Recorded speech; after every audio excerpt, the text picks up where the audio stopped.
Europea en Chile presentan las ideas, las experiencias internacionales y las nuevas tendencias constitucionales para que usted se forme su propia opinión. Bio Bio, la radio, cobertura total. Muy buenas noches. Iniciamos un nuevo programa, Una Constitución para Chile. Este programa desarrollado por Bio Bio, la radio y la Unión Europea en Chile. Tema para hoy, un tema candente, la migración. La migración y la nueva Constitución. En la Constitución actual de migración, nada. Alguna referencia a cierta igualdad entre las personas, y uno podría decir migrantes y no migrantes, pero nada. En estos momentos vivimos una crisis enorme en el norte de nuestro país, una crisis de la migración que viene hace ya muchos años, intentos de cambios de ley, intentos de realizar una migración segura, pero con un conflicto permanente entre el Poder Ejecutivo y el Poder Judicial. Vamos a hablar de migración, vamos a hablar de lo que se espera en la nueva Constitución y qué es lo que debiera hacer Chile frente a este flujo migratorio incesante.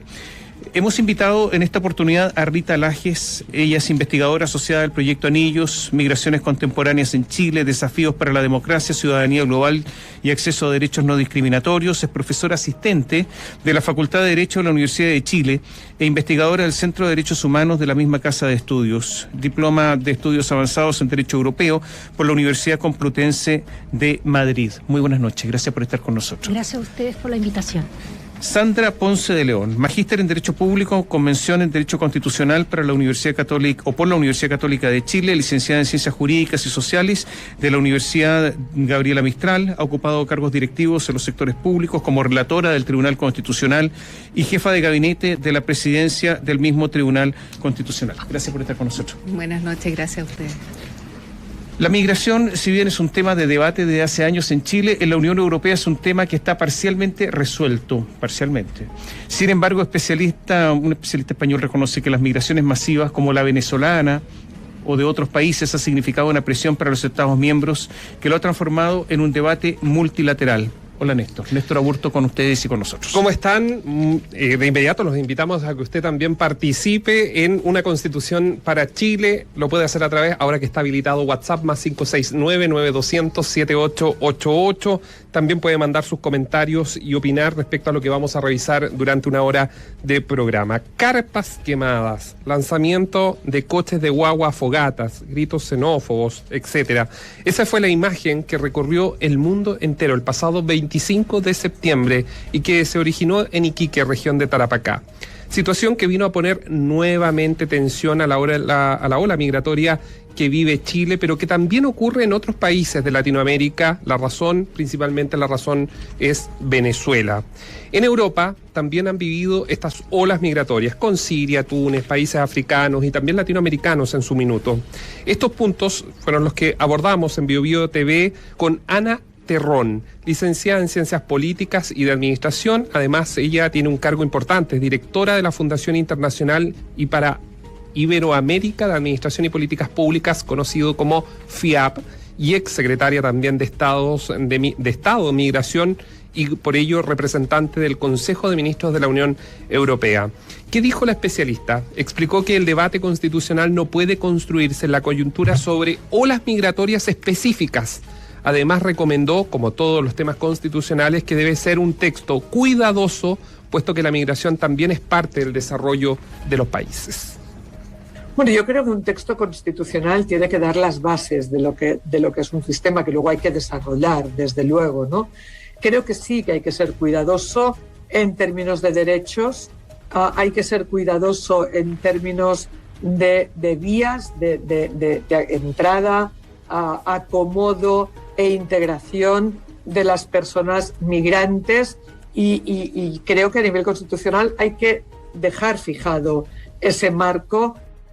Describió cómo ha sido el debate y la construcción, decíamos, parcial de los estatutos migratorios dentro de la Unión Europea, que pese a ser un tema importante todavía no existe una unificación del modelo, ya que responde a la soberanía obviamente que tienen los países. Sin embargo, lo que sí se ha logrado avanzar, dijo Terrón, es respecto a un modelo de migración que pasa por los permisos. Ponga atención con el ejemplo que da que dice ella puede servir para el debate, por ejemplo, de la Constitución en nuestro país. Tenemos un sistema de permisos paulatinos que empiezan por periodo corto de 1 año, continúan hasta los 5 años, y los 5 años en toda la Unión Europea se considera que una persona es un residente de larga duración y por lo tanto sus derechos incrementan. Hay una mayor protección contra la repatriación, hay un reconocimiento de ese estatus, ¿no?, de residente de larga duración, es decir, de parte ya del país, y ese proceso dura hasta la nacionalización, hasta las circunstancias que dan derecho a adquirir la nacionalidad. Datos importantes que entregó la especialista y que conoce Latinoamérica. La construcción de políticas públicas en general debería ser no solo por país, sino como comunidad, en definitiva, para poder tener claridad respecto a este tema. Eso por un lado. Y segundo, que no se deben tomar decisiones, lo mismo que pasa en materia de seguridad, sobre coyunturas específicas. Porque hacer políticas públicas, aunque esté en la Constitución y luego el resto de la arquitectura de las leyes en Chile, pudiera ser un error pensando solo en lo que está pasando en Venezuela. Partamos por la situación actual y la situación constitucional. ¿La Constitución actual contempla algo sobre migración? ¿Hay alguna referencia? ¿Podríamos tomarnos de algo para hablar del tema migratorio? ¿Sí o no? Sandra Ponce León. Bueno, nuestra Constitución no refiere exclusivamente o expresamente a la migración, pero sí reconoce la igualdad ante la ley y la discriminación arbitraria respecto de cualquier individuo está prohibida, está proscrita. Y también hay otro derecho fundamental que dice mucho relación con esto de la movilidad o la movilización de las personas en general, y que es el derecho a circular por el territorio nacional conforme a las normas legales, y en ese sentido esas dos garantías, más otras, ¿no es cierto?, pero esas básicamente de alguna manera son la base para cualquier tratamiento migratorio que después está otorgado, ¿no es cierto?, y yo creo que eso es la buena, digamos, política en ese sentido constitucional, es que después se le entregue al legislador esta regulación más pormenorizada respecto de esta situación específica que viven las personas migrantes en nuestro país. ¿Alguna relación con esto debería ser o considerar también el derecho a sufragio y a la nacionalidad después de determinado tiempo en territorio nacional? Así es, igual que el derecho a la educación, el derecho a la salud, cuando ya uno adquiere un cierto, ¿no es cierto?, núcleo de derechos por el Estado de Chile, que le reconoce esos derechos, evidentemente que tiene acceso a todo lo que es igualdad, en igualdad de condiciones con los chilenos. El tema del tratamiento de una persona que llega desde fuera a vivir en nuestro país con esa posibilidad de desarrollo interno tiene que ser regulado, creo yo, por la ley, y desde allí adquiere obviamente todo la protección, ¿no es cierto?, constitucional de los derechos. Rita Lajes, hay distintos modelos porque hay países que tienen una migración regulada, Australia que establece cupos y sí es un país de inmigrantes, Canadá. Hay otros países que son muy cerrados como Suiza, que les cuesta dejar entrar gente. Hay otros países que están obligados como Italia porque llega la gente a las playas, pero los otros países no son tan solidarios como Italia y por lo tanto ustedes lo verán lo que hacen con su situación geográfica. España ha sido más restrictivo que Italia, por ejemplo, en todo esto. La Constitución debiera, los constituyentes en este caso, establecer en la Constitución un determinado o señales para un determinado modelo. Yo diría que ese es un poco complejo, que la Constitución lo haga. Poder puede, ¿no? Se puede muchas cosas, sí. Pero si es conveniente o no, yo creo que no, digamos. Primero porque eso de alguna forma cerraría el diálogo futuro respecto de posibles modelos que todavía no conozcamos, porque todavía no han sido ensayados, y que de alguna forma tendríamos que pensar en una reforma a la Constitución si quisiéramos modificar una cierta modelo de política migratoria. Entonces, yo diría que una Constitución me parece que tiene que fijar lo que pueden ser las orientaciones generales del Estado de Chile con sus extranjeros, porque la Constitución como texto del país, digamos, de esta comunidad jurídica y política, no es solo la Constitución de los chilenos, también es de los extranjeros que están acá. Y eso significa, de alguna forma, incluirlos en ese texto constitucional, pero dejar líneas, orientaciones generales. Por ejemplo, podría ser el propio principio de igualdad y no discriminación. Me parece que pasaría no estoy en la cabeza de los constituyentes, ¿no? De los convencionales constituyentes, ni tengo esa tarea, pero creo que una discusión que en algún momento alguna de las comisiones tendrá sobre el principio de igualdad y discriminación tendrá que también pensar en la extranjería y la migración en ese contexto, en quizás una cláusula bien construida, fuerte, y decir cuál es, de qué forma la nacionalidad puede ser o no un motivo, o hasta qué punto la nacionalidad puede ser un motivo admisible para el trato diferenciado, porque hoy la propia Constitución admite diferencia entre extranjeros y nacionales a pesar del principio de igualdad y discriminación, porque tiene una norma solo derechos políticos para los extranjeros, que es distinta para los nacionales. Dice que en materia laboral es posible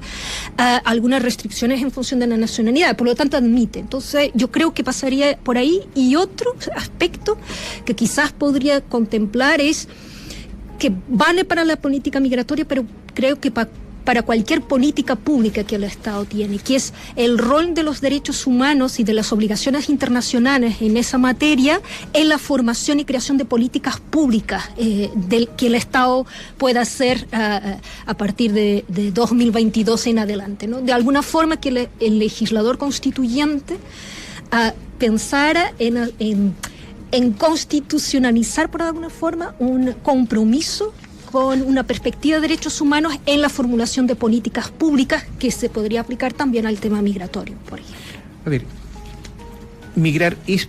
Dos preguntas. ¿Migrar es un derecho humano? En segundo lugar, si es un derecho humano, ¿los derechos humanos son absolutos o se pueden establecer limitaciones? Me explico, la tensión permanente entre derechos y obligaciones o entre un derecho respecto de otro derecho. Bueno, esa es una pregunta muy relevante.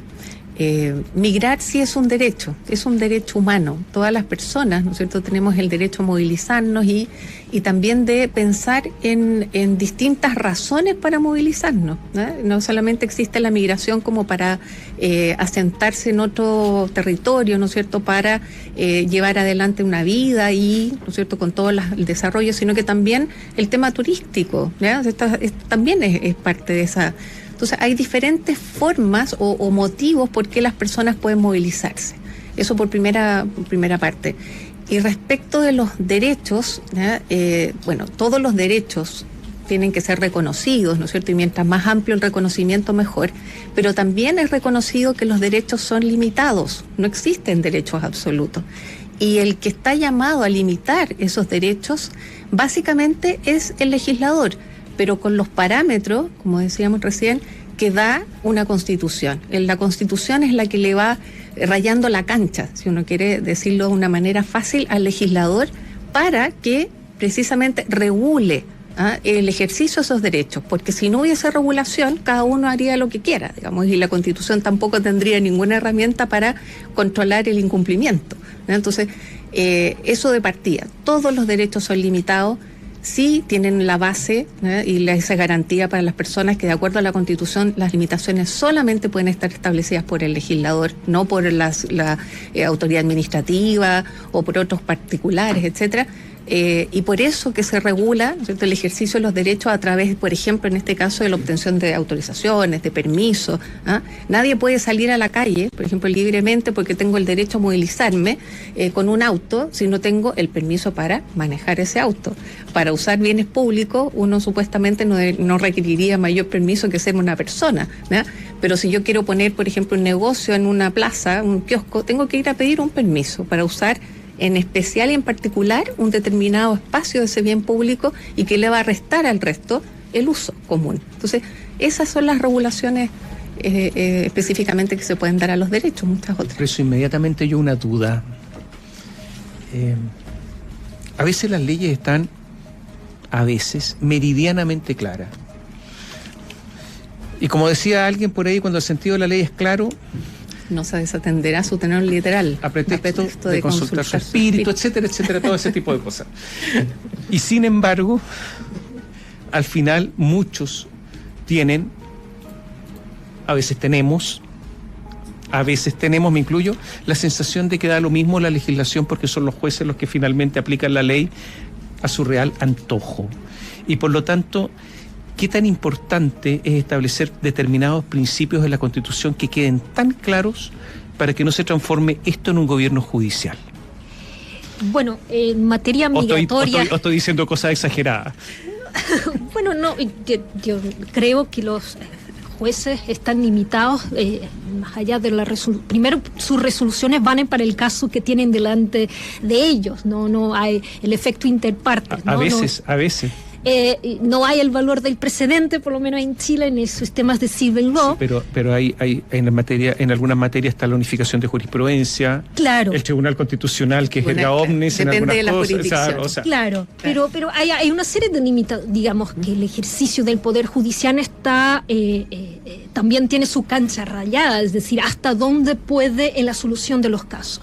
Lo que puedo decir en materia de jurisprudencia e inmigración en Chile, porque eso sí conozco mejor y no me atrevo a ir para otras áreas, es que la jurisprudencia ha tenido un papel fundamental en la protección de derechos, porque en un ordenamiento jurídico como el chileno, donde la Constitución sí contiene algunas normas, digamos, que pueden tener relevancia en materia de regulación jurídica o de esta relación entre el Estado y sus extranjeros, pero frente a una legislación que es omisa en cuanto a los derechos, porque la legislación que tenemos actualmente, la nueva legislación. No, la que está vigente, que es el decreto ley 1094 del 75, no tiene ninguna referencia a ningún derecho respecto de las personas extranjeras. No tienen, en teoría, si uno leyera ese texto solamente con lo que está, no tiene ningún derecho, no se le reconoce ninguno.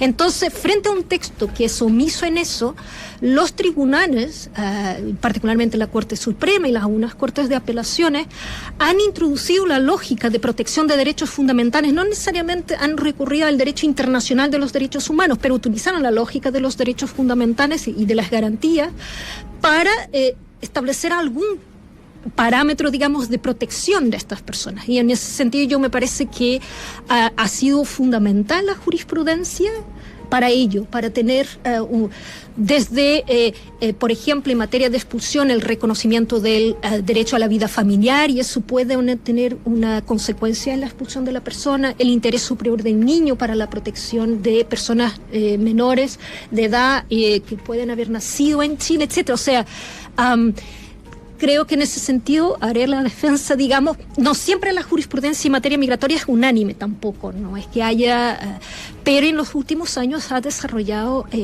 yo diría, alguna forma de protección que aún así es débil porque está vinculada o sea, produce efectos a los casos que tiene que juzgar. Significa que cada vez que una persona extranjera tiene un problema tendrá que necesariamente recurrir a los abogados, por ejemplo, a las clínicas jurídicas, y de ahí a que se decida todo en base caso a caso. Pero en estos momentos, por ejemplo, se dijo, tenemos una nueva legislación, ahora nos va a ir bien, ahora vamos a estar ordenados, la legislación que había era antiquísima, y respondía a otra realidad, y resulta que estamos metidos en un conflicto entre el gobierno y la Corte Suprema. Entonces, nada de lo que se dijo es ¿qué queda para el ciudadano que mira esto y dice, bueno, sí, la legislación, nos prometieron esto? La legislación se ha demorado mucho, ¿ya? Y efectivamente se demoraron años, ¿ya? Más de 10. Más de 10. ¿ya? Y todavía no tenemos la legislación vigente. ¿El reglamento? ¿ya? Porque obviamente va a entrar en vigencia cuando se apruebe y se publique el reglamento. ¿Y por qué es esto, creo yo? Porque precisamente estamos innovando. ¿Ya? Yo creo que este es un paso muy importante, muy innovador, como decía, y no es que yo creo que los tribunales, no es que antes no fallaban conforme a derecho, porque efectivamente la Constitución, como ya veíamos, da un marco, ¿ya? Y las acciones que hoy día tenemos vigentes en nuestra Constitución, las acciones constitucionales, el recurso a amparo, ¿ya? Que se utiliza precisamente el habeas corpus cuando hay una situación que de un órgano público, ¿no es cierto?, que ha hecho mal su trabajo y ha apresado o ha, ¿no es cierto?, limitado la libertad de las personas, pueden ir a la Corte de Apelaciones y con apelación a la Corte Suprema en virtud de ese recurso y obtener una protección, lo mismo el recurso de protección. Pero yo creo que aquí lo que se ha avanzado desde el punto de vista de la jurisprudencia es abordar la temática migratoria que antes no la teníamos. Y un poco no creo que haya sido muy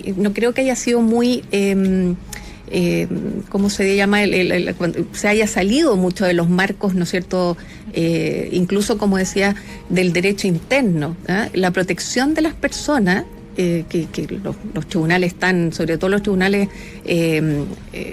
superiores, acostumbrados a entregar, yo creo que han volcado todo ese conocimiento y esa fórmula, ¿no es cierto?, de defensa de los derechos fundamentales cuando está hablando de una persona que está también con esa condición especial de la migración. Ahora, ¿qué es lo que va a cambiar, creemos nosotros, para esos tribunales? Por ejemplo, el tener una ley es de alguna manera no tener que estar inventando, a lo mejor solamente por el caso, etcétera, sino que van a tener una mejor herramienta argumentativa, más allá de referirse a un derecho fundamental y darle el contenido para el caso concreto. Van a tener una ley que ya desarrolla efectivamente, incluso da una acción especial, etcétera. Va a poder ser más contundente, si uno quiere, la resolución judicial respecto de... Pero si este es un derecho humano y los derechos humanos son universales, entiendo. Claro. Si alguien pone un pie en España y dice que es turista y nos lleva no sé cuántos dólares, ¿qué juez? Lo mandan en el avión de vuelta. Pero aquí también. No, aquí están entrando por la frontera y a los haitianos no le hicieron eso, a ver, entraron cientos de miles. Depende por dónde tú entres. Claro. Si entres por Pudahuel, podrían aplicar esa misma Por Pudahuel entraron cientos de miles, mintiendo. Por ejemplo, no, pero estoy hablando de España, de Melilla, Suiza, de Australia, de Canadá, de Estados Unidos, o sea...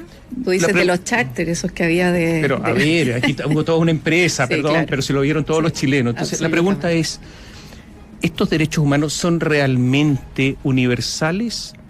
¿O es de los países grandes y de los países que a veces se dicen impolutos y que le exigen a otros determinadas políticas que ellos no aplican? A ver, respecto de, y volvemos un poco a la pregunta que ha hecho anteriormente, ¿qué es lo que entendemos por derecho a migrar? Sí. ¿No? Porque el sistema internacional entiende que efectivamente existe, lo llama de libertad de circulación de personas, digamos, que esa libertad de circulación, por lo tanto estamos hablando dentro de los derechos humanos, que es la categoría es libertad. Que es una consecuencia directa de un derecho al desarrollo humano, es decir, el derecho que tenemos todas las personas de desarrollar nuestro propio proyecto de vida, y que ese proyecto de vida puede pasar por moverse, por poco tiempo, por mucho tiempo, en fin, por las razones que sea. El tema está que para que... Y consagra expresamente este derecho de salida. Tenemos todos derecho de salir de los países donde vivimos o del que somos nacionales. Pero no habla expresamente de un derecho de entrada. Pero podemos interpretar esto, porque en la gracia del derecho es que uno puede construir una forma de interpretar de acuerdo a los marcos que existen, sin inventar necesariamente derechos donde no lo hay. Pero podemos decir que puede haber un derecho implícito, es decir, si yo tengo un derecho de salir de mi país, es decir, si los chilenos tienen derecho a salir de Chile, yo me imagino que tendrán que entrar en algún lugar, porque entre Chile y el resto del mundo no hay un lugar vacío a donde uno se... Porque si no el derecho sería inaplicable. No existiría, es decir, le retiraríamos efecto útil a reconocer expresamente ese derecho. Entonces, ¿qué es lo que el derecho internacional de los derechos humanos trata de decir? Es posible que los estados restrinjan o establezcan condiciones para autorizar la entrada de las personas en sus países. Pero esas condiciones para autorizar la entrada no pueden ser de tal forma restrictivas que pongan en causa la existencia del derecho de salida que esas personas tienen de poder salir y de elegir, digamos, si voy aquí o allá, en fin. Entonces, eso implica que las condiciones por las cuales el Estado dice en la ley que va a exigir a los extranjeros para entrar o salir en los países son varios. Y en este caso, en Chile, si uno compara la legislación chilena con la legislación europea en cuanto a los criterios de entrada, no es muy diferente, porque son básicamente 3 grandes criterios que pide cualquier Estado en materia migratoria de entrada general. Que tengan pasaporte y documento de viaje que permita, digamos, a esa persona viajar, que esa persona no tenga antecedentes penales en general, que esa persona además tenga esto que usted habló de medios económicos, de autosuficiencia para poder justificar que no va a tener que pedir en la calle, digamos, para poder sostener su estancia. Y eso existe en Chile. Y esa causal, por ejemplo, de los recursos económicos, es de la más utilizada por las autoridades chilenas para rechazar visas, ya sean visas nacionales o consulares. Es decir, no es que cualquiera pueda llegar a Chile y que Chile les va a dejar entrar. Lo que pasó, y es lo que estamos viendo, y eso ocurrió en España con Ceuta y Melilla, o todo el Mediterráneo, en Italia, ocurre en Estados Unidos ahora y en Chile, es que las personas se han dado cuenta, primero porque hay mucha gente que se está movilizando y está varada, es decir, de alguna forma los flujos se han impedido de circular, porque son fluidos. Entonces está mucha gente retenida en alguna parte del mundo. Y se llegó a la conclusión que es más seguro, por la experiencia de estas personas, de intentar entrar de forma colectiva, de forma masiva, de entrar muchos al mismo tiempo, que en vez de entrar como de goteo, uno por cada vez, porque ese es más fácil, digamos, para la autoridad controlar. Y el problema es que las legislaciones actuales de cualquier país del mundo no están pensadas para hacer control migratorio cuando entra uno de cada vez, y no están pensadas para cuando entran cientos de personas, porque en general eso no ocurría, salvo el caso de Siria o de otros conflictos, pero no en general. O sea, podríamos hacer una distinción, de acuerdo a lo que se dice acá, entre la inmigración, por ejemplo, que hay de venezolanos, en algún momento de peruanos, ¿no es cierto?, en el norte del país, con respecto a lo que fueron la de los haitianos, que esos sí entraron uno a uno. O sea, cada uno pasaba por la ventanilla donde había un policía de la PDI y timbraba un documento sabiendo que... Pero eran todos legales. Exacto. Las entradas no eran ilegales de esas personas. Eran ilegales, creo yo. Lo que pasa es que es un fraude a la ley, y yo creo los fraudes a la ley, pero esa es una discusión profunda. Pero es que le voy a... Sí, está bien. Quisiera explicar. Solo para... No, porque mentían. No, es que no es... No venían de turistas, venían a quedarse. Pero ¿cómo puede uno obligar a alguien a decir que yo vengo de turista o vengo... Es decir, por ejemplo, es que en la práctica eso no es posible. ¿Cómo una autoridad puede decir, usted tiene que venir como turismo y yo tengo que... O sea, pensemos, por ejemplo, un simple estudiante de intercambio que va legal porque va a estudiar. ¿Puede alguien, el Estado, impedir que esa persona piense, mira, me gusta este país porque tiene... A lo mejor voy a ver y voy a sondear el mercado laboral. ¿Puede el Estado llegar a ese nivel y de impedir incluso la libertad de pensamiento? Yo creo que sí, Rita, no para los 100 primeros, pero para los 100 siguientes. Cuando se organiza una empresa aérea que solamente hace esto, donde solamente vienen haitianos, donde sabemos que Haití no tienen recursos, o sea, sí. Pero esa es la responsabilidad de la empresa aérea, por ejemplo, de los negocios. Y del Estado que le da permiso a la empresa aérea, o sea, el Estado tiene que velar para que no haya fraudes. ¿De qué facilitación porque si no, te dan? el Estado inocente no existe, o sea, el Estado tiene que pensar también. Claro. Porque si no, yo creo que los primeros 100 estoy de acuerdo, los siguientes 100 yo lo pensaría, y los otros 100 ya pondría más cuidado, porque si no... es la vulneración absoluta. Lo que tú hablas es un poco a qué riesgo, ¿no es cierto?, se expone el Estado cuando también abre sus fronteras de una manera irregular, o sea, no regulada. Una también pregunta, puede ser. Hubo un caso de chinos, tenemos que ir a las noticias, pero hubo un caso de unos chinos que coimearon a personas de la Cancillería. No sé si y entraron un montón de chinos. Sí. Cometieron un delito, ¿no es cierto? No, sí, claro. Incluso es peor. Fueron sancionados los coimeados, claro, pero no los coimeadores. Claro, pero los delitos hay que investigarlos. Habría que haberlos o sea, expulsado, a mi claro. juicio sí, porque no quiere gente delincuente Sí. en el país, me imagino, ¿no? Claro. Y menos que empiecen a Claro. coimear, Mira, lo que se a pide... sobornar a agentes chilenos, ¿no? Sí. Lo que Creo se yo. pide yo creo que es la razonabilidad, un poco el agente del Estado que está ahí en la frontera, ¿no es cierto? También tiene que actuar de una manera, ¿no es cierto?, razonable, motivada y también con una no predisposición. No. Obviamente Digo, que los primeros sienta claro. bien, los segundos 200 es la duda y después yo digo...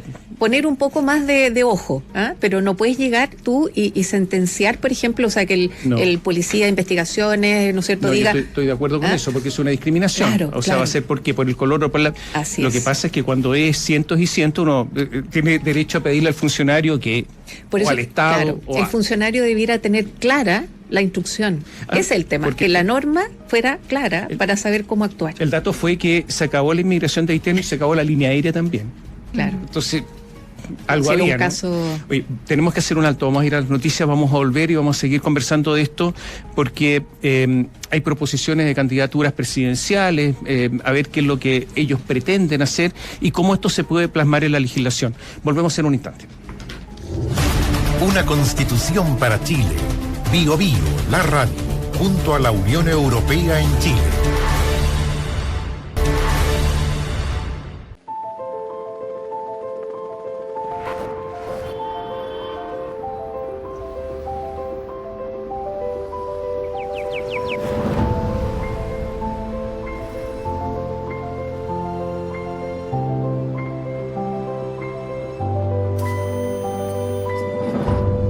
Está claro, Catherine, que ayer bajaron. Hay parlamentarios opositores ahora que están cuestionando la propuesta.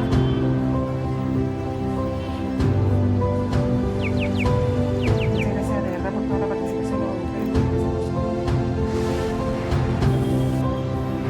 La justicia tiene un plazo adicional de 30 días para la investigación de enfermedades crónicas que son... O sea, usted es un homicidio calificado.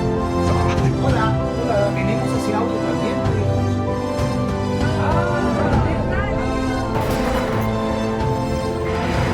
Más 569 9200 7888. Buenas tardes, Nivaldo. Muy buenas tardes a todos nuestros auditores que nos están encontrando en las redes.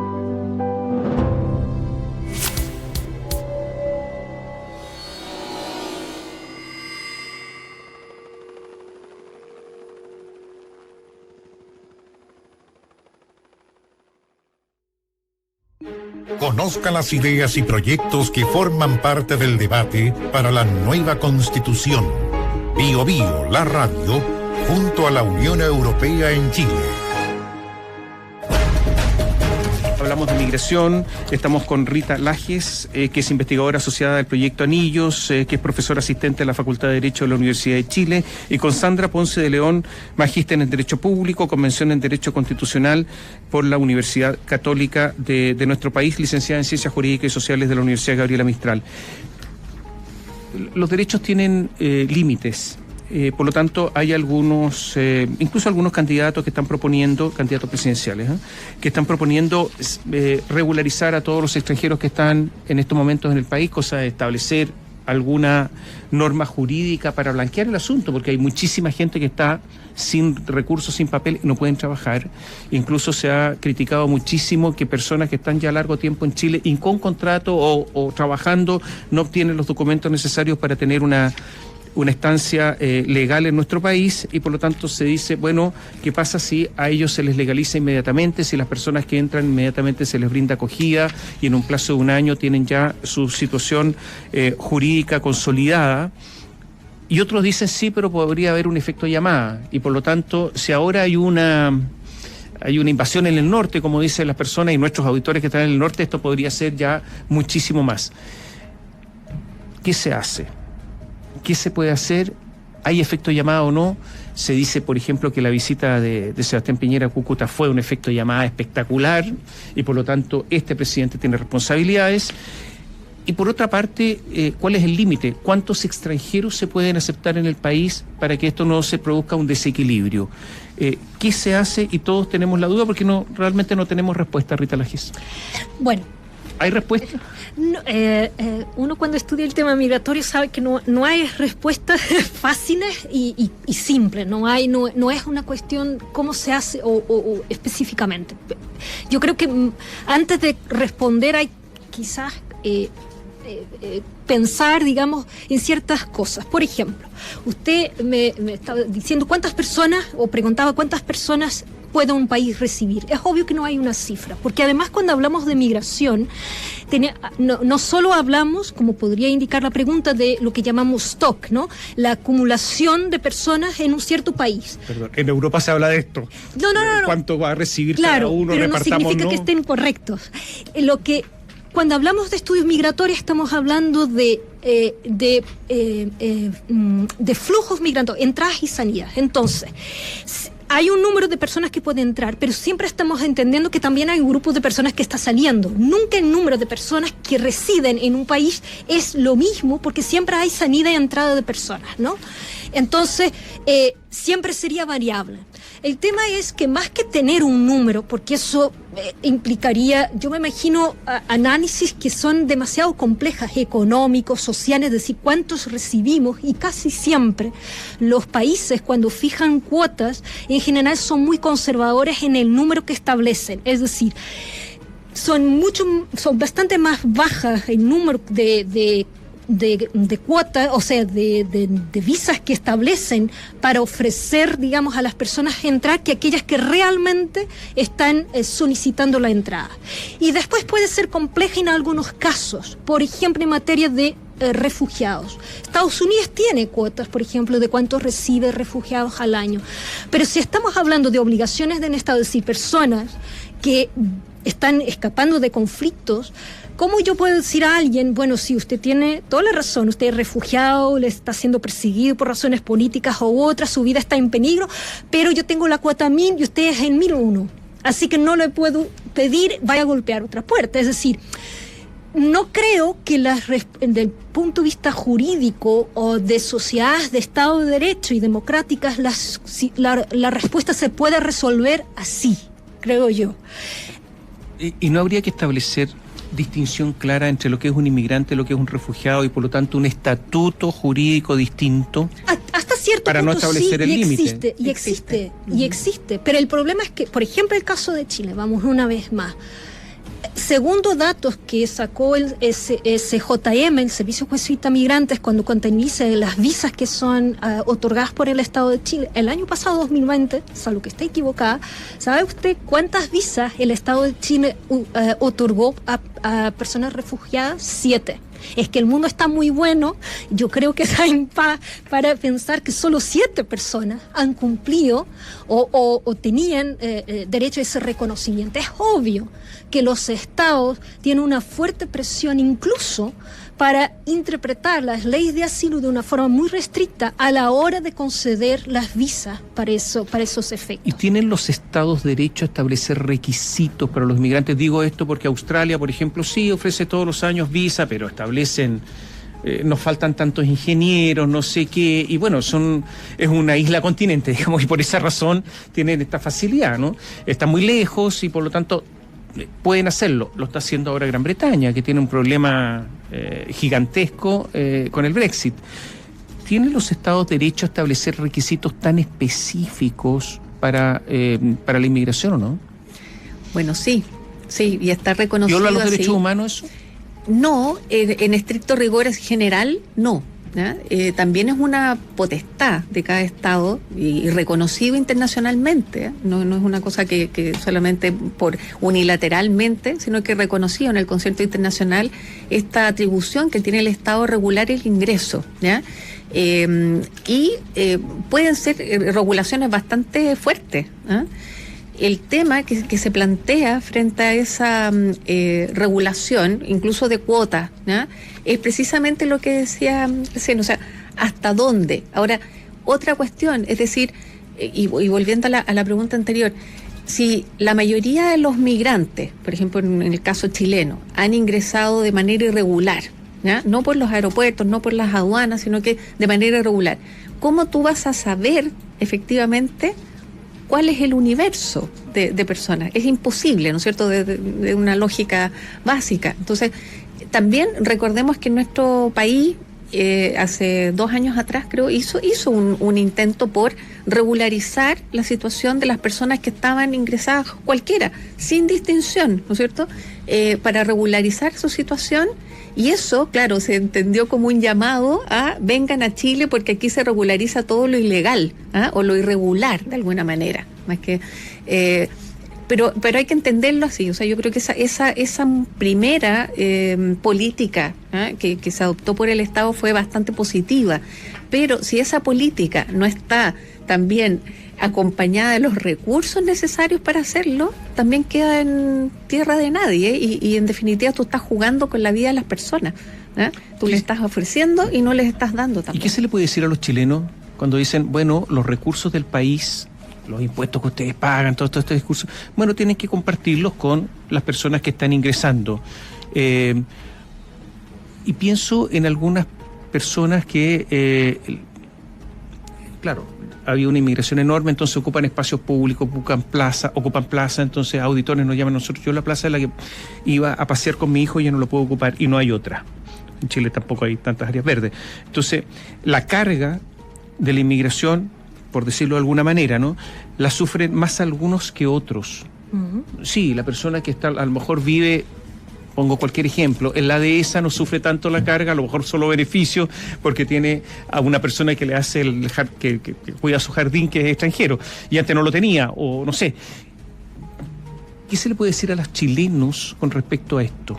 Le voy a dar como ejemplo esa discusión sobre la carga, digamos. Es obvio que la llegada, la presencia de personas en un país o en un territorio, ya sea nacionales o extranjeros, implica para el Estado una carga, como dice, porque es obvio que son consumidores, van a necesitar de recursos, cualquiera que esa persona sea nacional o extranjero.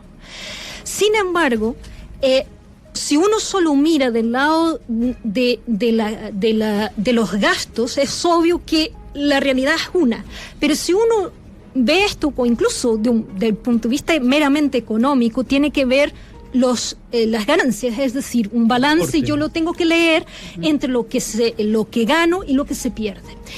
Y siempre doy un ejemplo que me parece interesante. Hay un economista estadounidense, hace muchos años estudia el tema, el fenómeno, digamos, la dimensión económica de la migración a Estados Unidos desde los años 70. Y claro, él dice, es obvio que hay sectores estadounidenses que pueden sufrir más con la llegada de migrantes al país, y particularmente personas en situación irregular, porque van a ser competidores directos con ellos. Estamos pensando en trabajadores de la base, que están en la base de la pirámide social, que ocupan puestos de trabajo mal remunerados, más precarizados, porque esos también van a ser, desde luego, los primeros que van a ocupar las personas extranjeras cuando llegan, y sobre todo si están en condiciones irregulares, porque es donde se absorbe más rápidamente esa mano de obra. Sin embargo, si uno solo viera estos, claro, diría que hay trabajadores nacionales que van a estar completamente desprotegidos. Sin embargo, hay ganancias por esto. ¿Y quién gana? Él dice, el hecho de que exista extranjeros en un país, eso genera lo que él llamaba un immigration surplus, un superávit. ¿Por qué? Porque va a permitir a los nacionales invertir más en ellos mismos y tener mayor formación y aspirar a mejores puestos de trabajo. Incluso le daba un porcentaje, digamos, que se implicaría de aumento, de mejoría de vida económica que tienen los nacionales solo porque van a venir extranjeros a trabajar incluso en esos sectores más bajos. Y además dijo, bueno, y si es cierto que eso pueda tener una carga, es decir, como usted dice, voy a tener extranjeros que van a si ocupan una plaza es porque no hay lugar donde estar, y el ser humano necesita de espacio, necesitamos ocupar físicamente un lugar. Entonces, él decía, lo que los estados debieran hacer, en vez de gastar dinero en estar tratando de expulsar a las personas y tener políticas restrictivas que son poco realistas, es tener mecanismos internos de redistribución para garantizar cierta equidad. Por ejemplo, mejorar los barrios donde vive la clase trabajadora, obrera de Estados Unidos, que puede verse más afectada negativamente por esa llegada de mano de obra que es más barata. Es decir, mejorar las áreas verdes, la vivienda, la construcción. Cosa que en Chile, creo yo, si acá en Providencia hay pocos espacios verdes, me imagino yo cómo será en sectores donde viven personas con menos recursos. Bueno, hay campamento. Sí. Está lleno de campamento. Entonces, creo yo que sería mucho más lógico, incluso beneficiábamos todos, que esas ganancias que se genere, ese super hábito, ¿no? Migratorio, que esos recursos, que las ganancias que gana el sector que contrata mano de obra ilegal, por ejemplo, y sabemos más o menos dónde están los sectores que contratan mano de obra ilegal, ¿no? Que ese dinero que se genera pudiera ser distribuido en mejorar esos espacios donde viven los trabajadores más pobres, si quieren, nacionales, donde las condiciones de vida no son mejores. Eso evitaría conflictos sociales y evitaría encontrar un falso culpable, porque yo creo que no son las personas que ocupan las calles, ya sean migrantes, sin abrigo, personas que están en esa situación, los responsables por ello. ¿Y quiénes son los responsables? Yo creo que es una falta de política pública de distribución de la riqueza, pero esto implicaría salir del tema migratorio y ir quizás a otras áreas, porque yo creo que es eso, es decir, las personas aquí que no ocupan la Plaza Blacín porque quieren. Es decir, no hay lugar, si ellas llegan, no hay lugar donde quedarse, donde yo no me puedo colgar de una nube, no puedo levitar, no puedo estar como los pajaritos volando en el aire. A ver, la migración se produce por consecuencias económicas, por razones económicas, políticas. Ahora se está hablando de razones climáticas, ¿no? El cambio climático también produce migración, pero normalmente no hay responsables.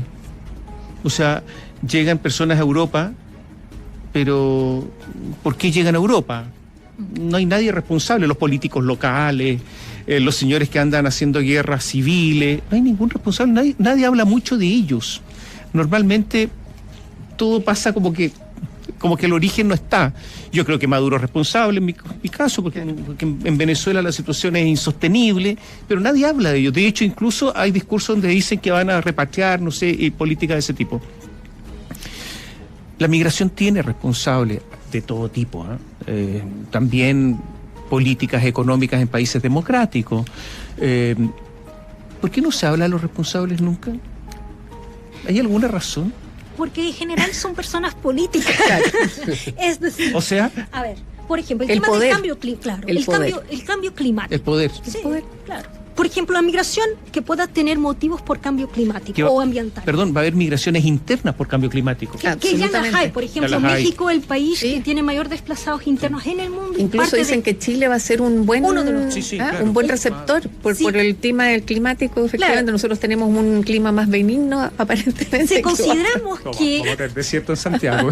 piensen lo siguiente, si consideramos que los mayores responsables por las emisiones de CO2 Sí. y de los gases contaminantes son los países más industrializados y que los más afectados por esas consecuencias son los países en desarrollo y donde hay mayor presión para migrar, ¿quién son los responsables? Es un país de Centroamérica o del Índico, donde la población está escapando por inundaciones, o quizás está en el hemisferio norte, donde están fábricas o donde hay producción de automóviles, etcétera, etcétera. Es decir, donde unos se están haciendo ricos Sí, a costa. de la desgracia de otros. O los chinos, Sí, pues. que son uno de los países más contaminantes del mundo. Así es. Incluso en términos relativos, ¿no? Sí. Claro, pero Pensemos no podemos quiénes pedir a son, los chinos claro. lo que hicimos Estados Unidos o Europa, que fue tener un modelo de desarrollo basado en la contaminación y decirles ahora ustedes no pueden hacer lo que hicimos nosotros. Pero hay más tecnología ahora. Claro. No, Pero pensemos, Mucho más. O sea, yo Pensemos- creo que no es lo mismo. Tiene que haber mayor compromiso, es cierto.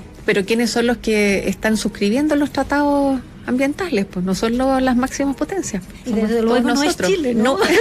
Hay un pacto sobre Así migración es. de la ONU. ¿Chile debería firmar ese pacto? Ay, son Sí. palabras mayores, ¿eh? No, pero yo creo que, yo creo que el avance que tienen que tener los estados ¿ya? Perdón. depende del estatus. ¿Ah?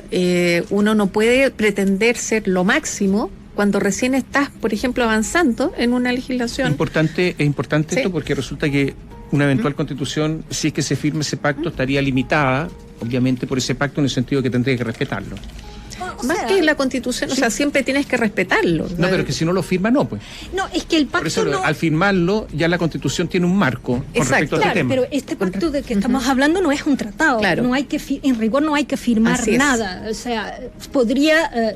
Es un instrumento claro, internacional de soft que no, law, claro, sí, exacto, soft law. establece orientaciones generales, políticas que los estados, y además no crea nada nuevo. Sí, pero a ver, A no hay ser- estados que lo iban a firmar, Chile Claro, lo iba a firmar en pero a no ser- 2018. a no Lo ser iba a que la suscribir. a no ser que la nueva Y claro. si se lo suscribe, se abstuvo en la votación en la exactamente, Asamblea y si lo General. suscribe y después alguien va a un tribunal, No, Es que uno ¿sabes dice, lo que quizás pasa? que va a pasar en el No, tribunal, ¿no es no. cierto? Depende, creo. depende de, mira, si la Constitución, la nueva Constitución, si logra ser aprobada y además tuviera una norma, ¿ya?, que no solamente hiciese obligatorio para el Estado chileno los tratados internacionales que suscribe y que se encuentren vigentes, sino que además cualquier instrumento o declaración internacional, o sea, ahí estaríamos en un mundo distinto, pero yo no creo y no espero, ¿no es cierto?, que en esa materia se innove, ¿ah? O sea, los tratados internacionales son una clase de instrumentos, Sí. efectivamente, y hay otros, ¿ah?, acuerdos de libre comercio,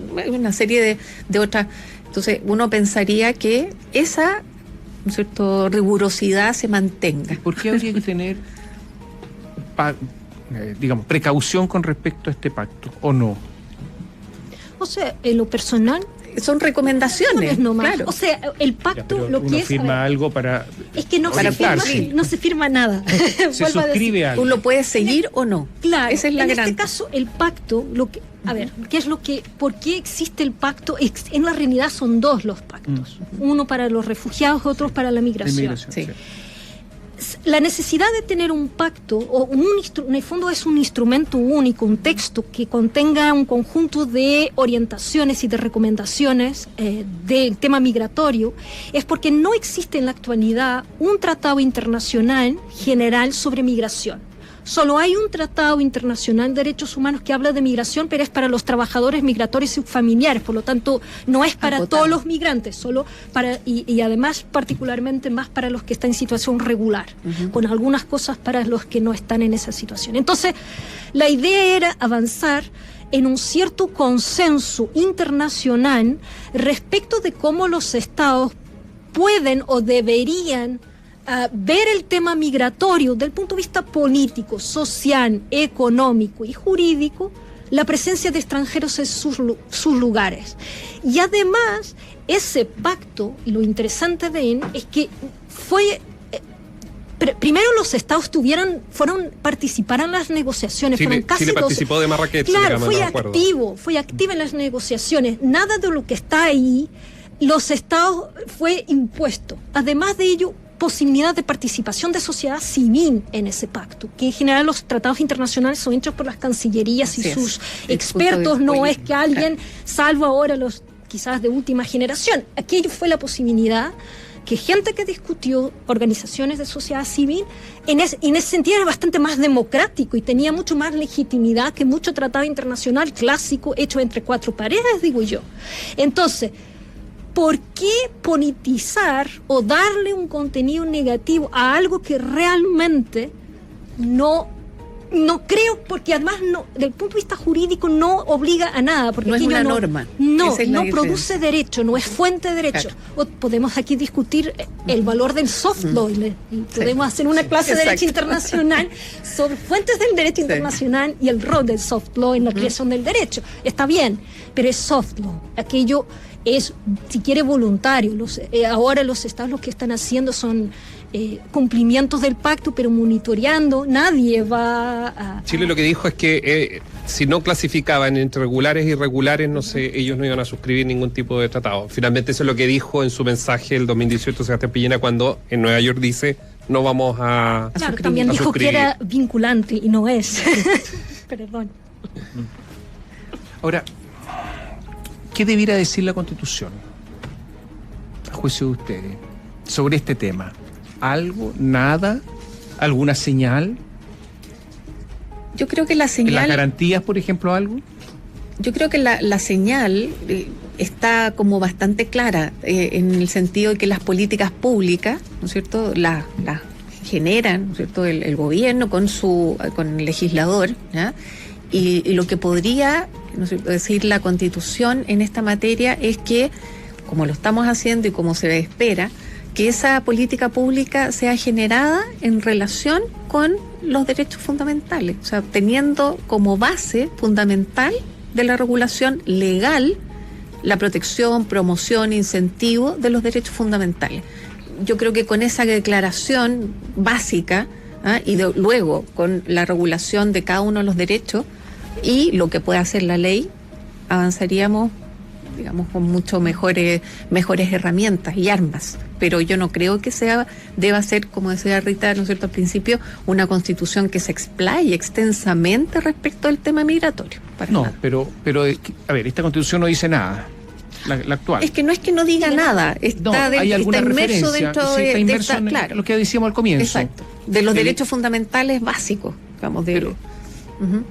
La pregunta es entonces, ¿qué distinto debiera tener la Constitución nueva con respecto a la actual? Hago la pregunta de otra manera. Claro, bueno.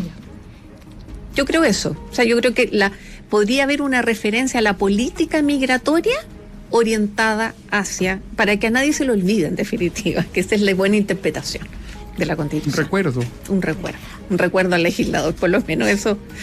Yo, además, si tuviera el poder de escribir la futura Constitución chilena, por cierto, como soy extranjera, y digo a la audiencia que me escucha, estaría impedida de hacerlo, es justamente, primero, y eso me gustaría que los convencionales pudieran en alguna de las comisiones y sesiones, es que yo creo que se tiene que pensar, o sería interesante pensar el tema migratorio, pensando por ejemplo, cuando se habla de las normas de nacionalidad, de adquisición o pérdida de la nacionalidad chilena, se pensara esto, no se pensara los extranjeros por una parte y los chilenos por otra.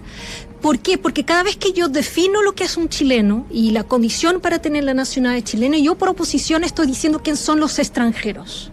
Entonces yo me gustaría, por ejemplo, cuando hacen, de hecho, en el artículo primero, cuando se hace referencia a que el Estado de Chile tiene que velar por el bienestar de la comunidad, de las personas que aquí viven, empezar por una declaración de principio, quizás, que esa comunidad está integrada también por personas que no tienen este vínculo de la nacionalidad, sino que de residencia. Me gustaría algo así. Después hay cosas que no están mencionadas en la Constitución, que yo creo que quizás podrían estar, y porque están en otras también, y me parece que sería interesante. No hay ninguna referencia al asilo, solo es omiso. Y eso implicaría, a mí me gustaría, en lo personal, de que hubiera una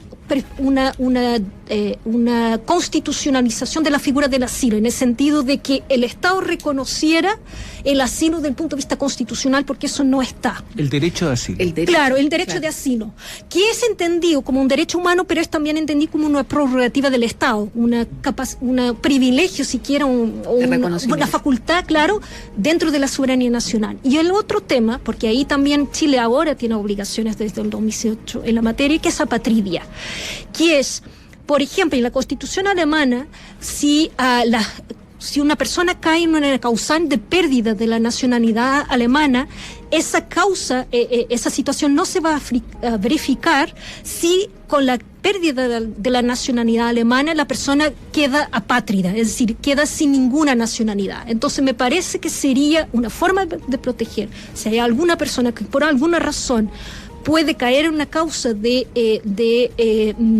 la pérdida de nacionalidad, pero si esa pérdida de la nacionalidad chilena implica que esa persona pueda quedar en una situación de apatridia, yo creo que se debería establecer algo similar, es decir, no puede perder la nacionalidad chilena porque eso significa quedar sin ninguna nacionalidad. Y no puede... Yo creo que no hay nada peor para el individuo que no tener ninguna nacionalidad, no tener ningún Estado que diga yo soy responsable por tu destino, digamos, aunque sea poco o mucho lo que pueda hacer, que es la situación de los apátridas, porque además... La nacionalidad además es un atributo de la personalidad, entonces muy raro Que alguien no tenga claro, uno de los atributos de la personalidad, es rarísimo. Incluso hay hoy día en nuestra Constitución hay una acción especial que hay en el artículo 12 de nuestra Constitución para reclamar en contra de estas instituciones que puedan privar o desconocer la nacionalidad chilena en alguna. Entonces, es muy raro, efectivamente, que alguien quede, ¿no es cierto?, sometido a un régimen de nadie. Claro, pero pensemos, por ejemplo, en los contextos actuales de los flujos migratorios. Muchas personas porque muchas están naciendo en tránsito, porque las personas están varadas. No hay cientos de miles de niños que están naciendo y no hay ningún estado, incluso con los venezolanos, que nadie está reclamando como su país, porque en función de las leyes de nacionalidad que se aplique, sea ius soli o ius sanguinis, claro, si yo, porque puede decir el estado de donde esa persona es de origen, está ocurriendo, por ejemplo, con los sirios. Usted no nació en Siria, usted nació en Turquía, en Líbano o en Italia, pero Italia dice, pero usted está aquí irregular, yo no le voy a dar la nacionalidad necesariamente italiana. Entonces, una de las consecuencias negativas de esta gente que está quedando así en órbita de un lado para el otro es de que están apareciendo casos de apatridia de niños que nacen en contextos de movilidad ya de sus papás. Porque está el conflicto entre el ius solis y el ius sanguinis. Claro, en función del lugar donde nacen y del lugar de donde vienen. Claro, pero eso es un problema también de la regulación legal. Si tú te das cuenta de cómo tú recoges después, qué trámite tienes que hacer. Si todo se resuelve en un proceso. Todos estos problemas de sin derecho, tú lo puedes pedir, ¿no es cierto?, el reconocimiento de ese derecho a través de un proceso. Entonces, digamos que el debido proceso también se aplica en el tema migratorio, y eso está regulado y está garantizado en la Constitución también.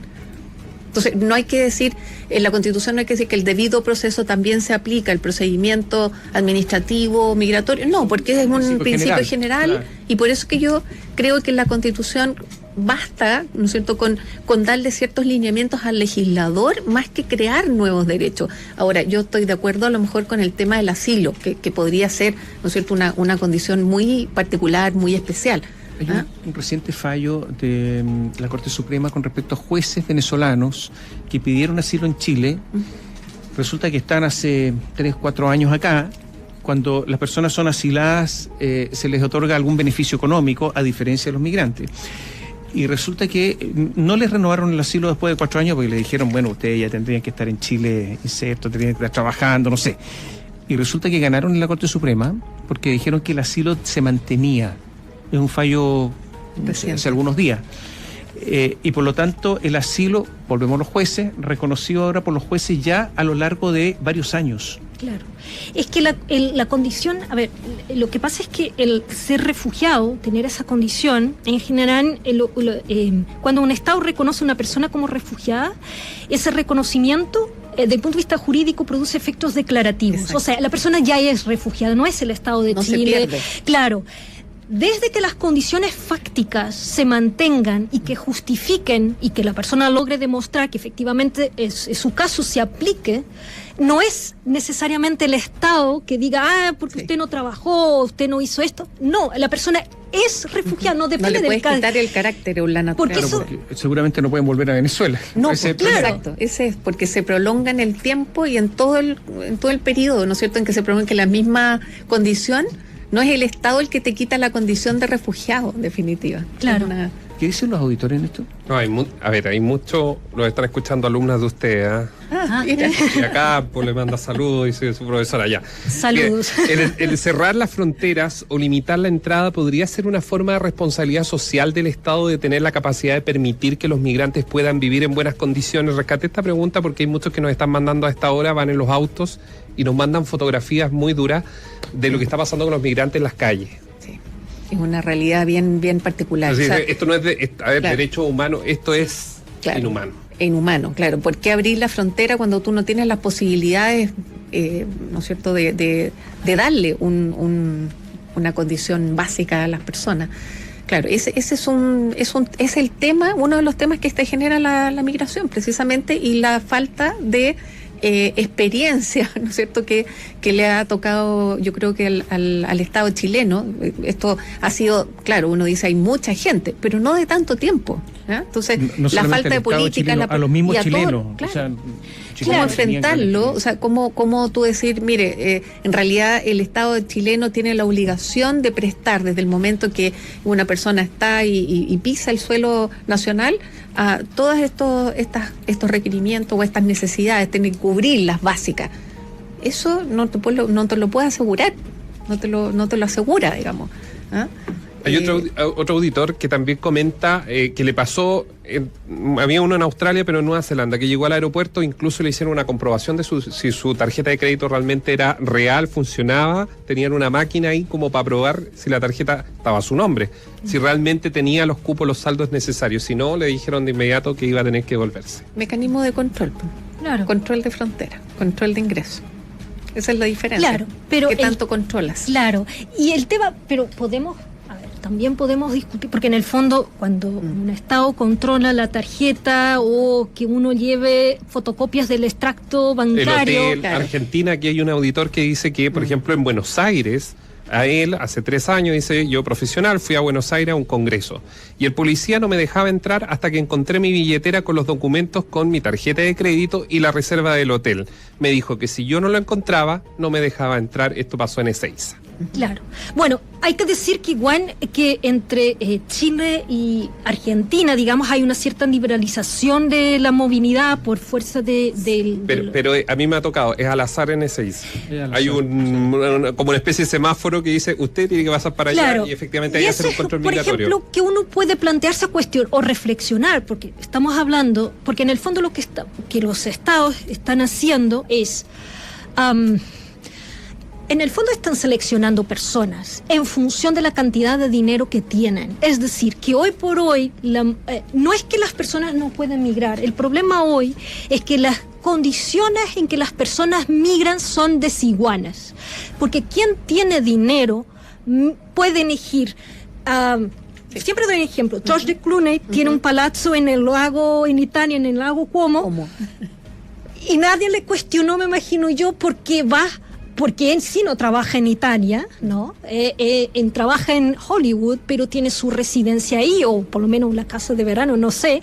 Pero nadie le cuestionó, usted no está trabajando en Italia, ¿no? Se les abren las puertas, por ejemplo, a ellos o a otras, lo que llamamos, por ejemplo, la élite global, ¿no? Personas que demuestran tener dinero, ningún país les cierra. De hecho, hay países, incluidos en Europa, donde... personas que demuestren tener más de 500.000 se les da la nacionalidad, básicamente la compran. O la residencia. Claro, la compran un departamento por tanta plata y le dan la residencia. El tema es, desde el punto de vista jurídico, siempre pregunto a mis alumnos, reflexionemos, encuéntrenme una justificación jurídica, no digo de otro tipo, pero ustedes van a ser futuros juristas, y a los que me están escuchando en el auditorio. Construyame una argumentación en base al derecho de por qué yo pueda autorizar la entrada de una persona que demuestra tener 500.000 euros para comprar un departamento en no sé dónde, en alguna capital europea, y yo no cuestiono ni dónde viene ese dinero, ni qué hace esa persona, pero una que tiene a lo mejor 5.000 euros o menos, sí le pido extracto bancario, que la tarjeta funcione, quién es el papá, se tiene antecedentes. Ahí se le hace todas las preguntas y las alarmas suenan para unos y otros, solo en base al dinero, no si la persona es buena o humana, si es que ha hecho por el mundo y la paz mundial o el hambre en África. Es decir, si alguien me encuentra un argumento jurídico de justicia que compruebe que está correcto, bueno, yo le doy la razón. Mientras me sigan justificando con economía, pues entonces es lo mismo que decir que los derechos sociales son para los que tienen dinero para poder ejercer los derechos sociales y los pobres van a la cola esperando su vez. No creo que la Declaración Universal de los Derechos Humanos y todo el sistema, creo yo, no fue hecho que los derechos se reconocen en base a la capacidad económica de las personas. Eso implica, es obvio, nadie está obligando al imposible a los estados. Los estados, naturalmente, que tienen que hacer lo que tienen que hacer y velar por el bienestar, vale, de sus nacionales, porque hay un vínculo especial, pero también podemos cuestionarnos cuán especial el vínculo de la nacionalidad. Por ejemplo, una persona que eligió Chile para vivir no tendrá esa persona que eligió de forma consciente venir a vivir en Chile que alguien que por un evento del destino nació acá sin haber pedido haber nacido en Chile. Es decir, ¿no será que ese vínculo, porque hay una opción racional de una persona que quiso vivir acá cuando podía haber vivido en otro país, no será eso también importante para traducirse jurídicamente en reconocerle sus derechos? Las limitaciones a lo mejor no debieran ser el dinero, sino otras. Claro. Otras. Eso es otras. regulación. Claro, porque si no tendremos lo que tenemos, que es una migración que se hace pero no es igual para todos. Las condiciones en que las personas migran no son iguales. La economía tampoco hay que dejarla de lado, ¿eh? No, por cierto, porque es un también fenómeno. Exigirle a los nacionales que porque los impuestos es el trabajo de cada uno. Pero No, es el trabajo, o sea, cuando uno dice impuestos lo ve en forma general, pero si alguien es una persona que vive de su trabajo, es parte de su trabajo y eso es muy relevante. Y es legítimo. Entonces decirle, claro, su trabajo va a ser para todos los que vengan en parte, también hay que... Sí. Esa persona debería tener algo que decir. claro, y por ¿No es eso... cierto? Por eso los requisitos, ¿no? Claro, y por eso funciona mejor o tiene más capacidad, es decir, los flujos migratorios responden mucho más a las dinámicas económicas, Claro. o bien o mal que está un Estado económicamente, a lo que diga la legislación se restringe o es abierta. Es decir, si Chile no fuera un país donde las personas extranjeras no encontraran lugar en el mercado de trabajo, las personas no vendrían a Chile, la mayoría de ellas. Irían a otros lugares. Es el mayor argumento que Claro. escriben acá en WhatsApp. Que Pero encuentran esa es la- trabajo acá. Claro. Por ejemplo, esta Porque semana... es abierto y en esta hay una semana economía que abierta. puede- y supimos dicen los muchos de datos ellos que- económicos del país. Claro. El empleo aumentó y dentro de ese aumento de empleo aumentó más para las personas extranjeras, un 20 algo %. Es decir, el mercado de trabajo está reactivando, y eso es una buena noticia para todos, y está absorbiendo una vez más mano de obra extranjera. si No la solamente ponemos eso, así. cuando caía, aumentaba el desempleo al revés, ¿no? Cuando estaba aumentando el desempleo, aumentaba más el desempleo entre chilenos que extranjeros. Claro, pero no necesariamente porque los extranjeros están quitando trabajo a los nacionales. No, hay un montón de razones. Hay un vacío. Por ejemplo, la Cámara de, ¿cómo se llama? De Comercio. O Agricultura está pidiendo Mano de obra. mano de obra. No hay nacionales. sectores, Los claro, hay trabajadores sectores nacionales o no son suficientes o no hay interés o lo que sea, pero ellos no tienen trabajadores y necesitan, o Chile necesita, ya que su base es la exportación de productos agrícolas y otros, de personas para trabajar los campos. Bueno, uno de los factores o efectos positivos de la migración precisamente para un país es que ese aporte, el aporte de mano de obra, como estábamos viendo, que es fundamental para el desarrollo, definitiva. Si el problema se plantea cuando esa mano de obra sustituye a la mano de obra nacional. Y ahí está este tema de la limitación, o sea, hasta dónde el Estado puede, ¿no es cierto?, restringir cuando su propio mercado no alcanza. Una de las razones, y Esto eso tiene es mucho una remole. razón. Si se viene una Claro. persona de 60 o 65 años y se le reconoce su derecho a tener derecho a la jubilación, sin haber hecho ningún aporte, por ejemplo. Claro, O sea, tiene bemoles todo esto. lógico. Claro, pero no va, me imagino yo, bueno, por eso los estados tienen estos tratados bilaterales de seguridad social, No, pero digamos seguridad que hay un social con Venezuela prácticamente no existe. ¿No? No, lo que no existe es que, entiendo claro que es un problema que tiene la comunidad venezolana, es que el Estado venezolano no les está pagando Claro. las pensiones a que tienen Así derecho. es. Y han reclamado mucho. ¿eh? Claro, porque no tienen. Exactamente. Pero eso no es problema del derecho en sí mismo, es un problema político de la situación, en este caso de Venezuela. Es decir, si los estados quieren, o si el Estado de Chile, por ejemplo, no quiere tener tantas personas viniendo por esa razón, y si es uno de los países que más se está recibiendo en la actualidad, quizás sería hora de pensar en tener un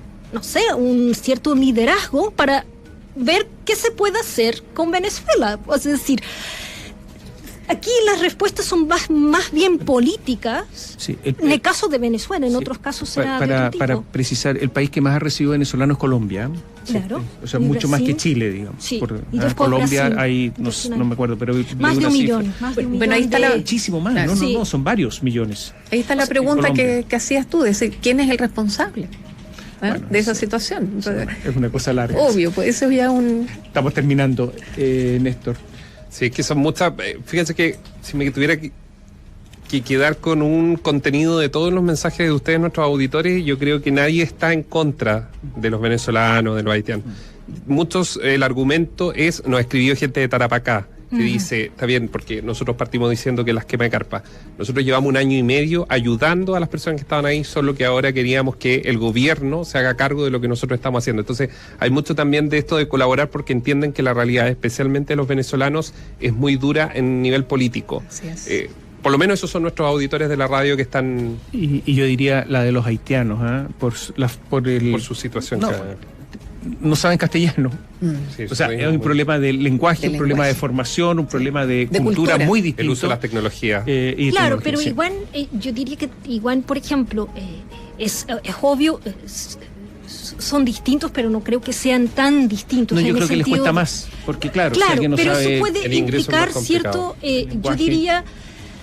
A ver, es un desafío, es obvio para un Estado cuando se empieza a recibir migración culturalmente diversa, digamos, o con uno no tiene realidad, pero no debiera ser un motivo para que las personas no vinieran por esa razón, sino que implica un mayor esfuerzo en interculturalidad, en entrega de educación, y digo educación no es formal, estoy hablando, por ejemplo, del tema del idioma para aprender, porque... Por ejemplo, una de las cosas que se hace en Alemania es que inmediatamente la persona cuando llega, incluso en situación irregular, y mientras está esperando, es que va a tomar cursos de alemán, porque uno ni siquiera por oído va a entender lo que un alemán es. Eso iba yo también, que la persona que migra, que quiere estar en un lugar, también tiene que hacer un esfuerzo por incorporarse. No es solamente el Estado que lo va a recibir, el que tiene, sino que también la persona. Es que hay de todo. ¿No es cierto? Francia, el problema que tiene con la gente de claro, con religión islámica es gigantesco. O sea, tercera generación que no quieren ser franceses. Claro. Y están ahí. Que se generan guetos, porque no quieren, Francia, de todas maneras, incorporarse a la cultura o al... Entonces eso es otro problema de la migración. Claro, o sea, no te integras. La interculturalidad tiene que ser bidireccional. Es decir, no solo el que llega tiene que conocer, desde luego, porque todos tenemos un deber general de obedecer al derecho, a las reglas donde estamos, independiente de si somos extranjeros o extranjeros. Es un deber general que tenemos cualquiera. Entonces, no solo el que llega, naturalmente, tiene que conocer las reglas del país donde está, obedecer a esas reglas, tratar de comprender cómo funciona, conocer el idioma, expresarse en ese idioma, porque es obvio que no necesariamente todos los que viven aquí tienen la obligación de saber el idioma de donde la persona proviene. Pero y al mismo tiempo las sociedades que reciben esas personas tienen que estar abiertas, es decir, tienen que estar abiertas al cambio, es decir, admitir la posibilidad de que recibir personas con otras culturas puede implicar modificar la suya por cruzar, es decir, por la posibilidad de considerar que la visión que yo tenía del mundo no es la única y que puede incorporar en mi visión de ver el mundo la forma como los otros también la vean. Y por lo tanto, a esa apertura de ambas partes, digamos, del que llega y de los que ya están, será mucho mejor, digamos. Y eso implica, una vez más, también políticas públicas en esta materia, creo. Sí, yo creo que de cada persona también, no solamente las políticas públicas, esto es de cada persona, cómo tú recibes, y eso es una cuestión cultural, y tampoco la política pública te va a obligar a asumir, ¿no es cierto?, otra cultura así de buena de la noche a la mañana. Entonces yo creo que es todo un aprendizaje. Estamos terminando. Gracias por estar con nosotros. Gracias a ustedes por la invitación. A Rita Lajes, que es académica de la Facultad de Derecho de la Universidad de Chile, a Sandra Ponce de León, académica de Derecho en la Universidad Católica. Gracias por estar con nosotros, buenas noches y a ustedes por seguirnos. Gracias. Bio Bio, la radio, la Unión Europea en Chile, presentaron una Constitución para Chile. Bio Bio, cobertura total.